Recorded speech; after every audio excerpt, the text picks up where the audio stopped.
Otro autor que a mí me parece central para enseñar estos aspectos, digamos, sociales de la historia es José Tomás de Cuéllar.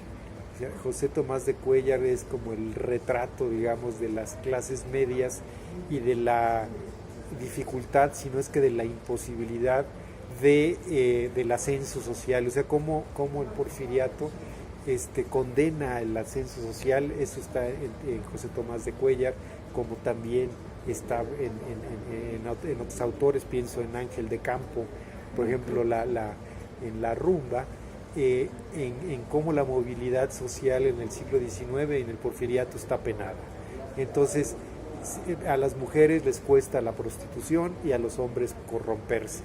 El mensaje casi invariablemente es: quédense donde están, porque cualquiera que intenta mejorar, en realidad lo que hace pues es pervertirse. Será el siglo XX donde ya se acepta la existencia de una sociedad de masas, donde tengan las masas alternativas morales, digamos, mejores desde la literatura para poder progresar. En el siglo XIX eso más o menos está condenado.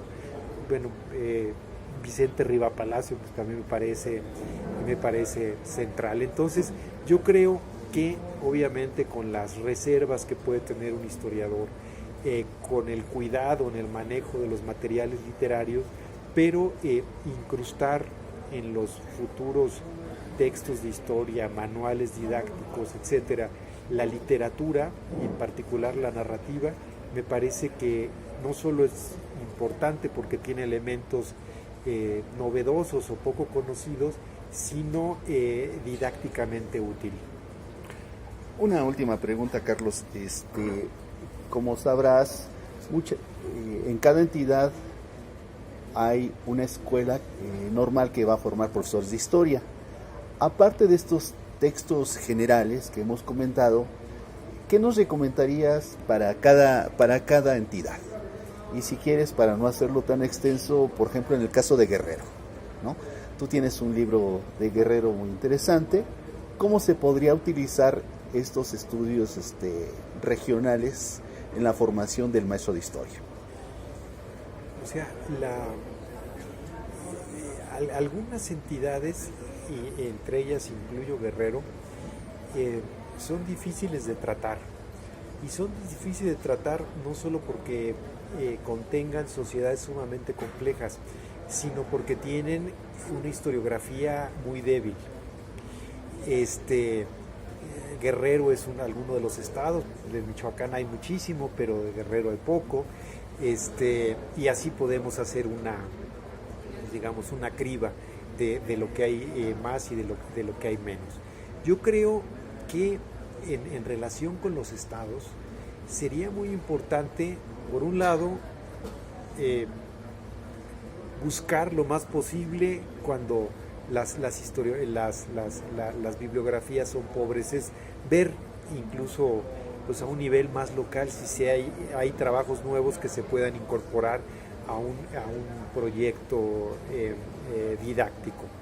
De otro lado, yo creo que sería muy importante recuperar las experiencias locales para enseñar la historia.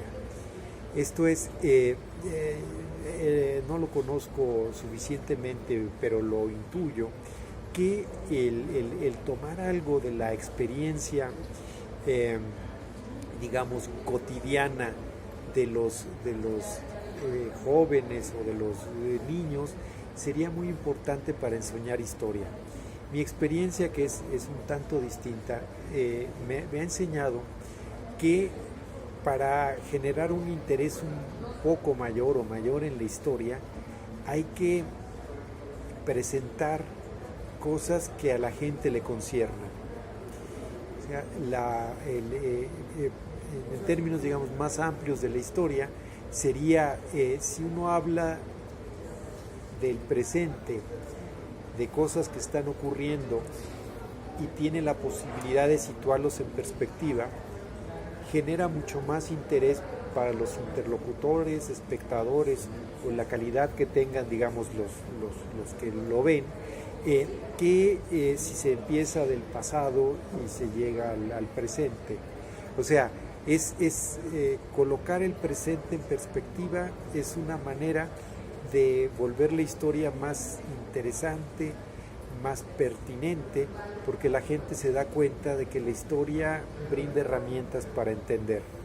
Yo creo que si eso lo trasladamos a nivel local e incluso al nivel así muy específico del aula, tal vez sería importante hacer un ejercicio de ese tipo con los jóvenes o con los niños. Es decir, explicar el origen de cosas que ellos ven, con las cuales ellos se relacionan, y que así les sea no solo interesante la historia, sino también les sea útil, les sirva para algo. Entonces es lo que yo me atrevería a sugerir. No recuperarlo en términos ni estadísticos ni cosas de ese tipo que sirve para llenar los informes, sino recuperar, al menos como a nivel piloto, ciertas experiencias de tal manera de integrar a los estudiantes o a los niños jóvenes con su entorno, pero su entorno local o estatal. Y yo creo que eso sería un ejercicio importante. Por último y para terminar, si nos puedes comentar tu nombramiento para la Academia Mexicana de la Historia. Bueno, la Academia Mexicana de la Historia es una institución que cumple este año 100 años.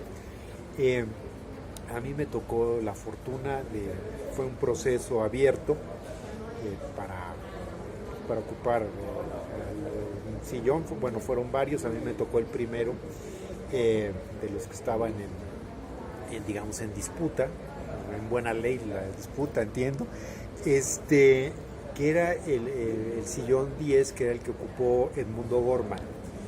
Eso, pues bueno, para mí es un honor, pero también entiendo que es una casualidad. Me tocó, participo ya de lo que va del año en las reuniones de la Academia. En el mes de junio presentaré mi discurso inaugural. Y pues a mí me da gusto por una o dos razones que puedo compartir con ustedes. Uno, porque creo que se empiezan a incorporar en la academia perspectivas distintas de las perspectivas, digamos, dominantes o canónicas. Yo lo que he hecho en términos de los temas y el enfoque de los temas que he trabajado es una historia, si no marginal, por lo menos, digamos, alternativa.